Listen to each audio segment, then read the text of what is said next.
நாம் தமிழர் என்ற பெயரையே பயன்படுத்தக்கூடாது. நான் மட்டும் வழக்கு போட்டால் சீமான் கட்சியே நடத்த முடியாது. ஆர்.எஸ். பாரதி கடும் எச்சரிக்கை.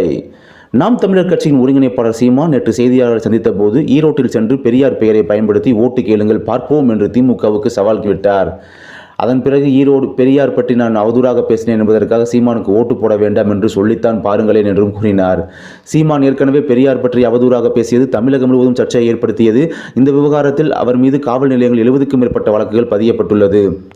இந்நிலையில் திமுக கட்சியின் அமைப்புச் செயலாளர் ஆர்.எஸ். பாரதி சீமானை தற்போது கடுமையாக எச்சரித்துள்ளார். இது பற்றி அவர் கூறியதாவது: நான் மட்டும் நீதிமன்றத்தில் வழக்கு தொடர்ந்தால் சீமானால் கட்சியை நடத்த முடியாது. சட்டப்படி நாம் தமிழர் என்ற பெயரினை பயன்படுத்த அனுமதி கிடையாது. யாரை பற்றியும் அவதூறு பேசிவிடலாம். ஆனால் அது எந்த நோக்கத்திற்காக பேசப்படுகிறது என்பதை பொதுமக்கள் நன்றாக அறிவார்கள். மேலும் சட்டப்படி நாம் தமிழர் என்ற பெயரை பயன்படுத்த அனுமதி கிடையாது. நான் மட்டும் கேஸ் போட்டால் சீமானால் கட்சியை நடத்த முடியாது எனவும் ஆர்.எஸ். பாரதி மிக கடுமையாக எச்சரித்துள்ளார்.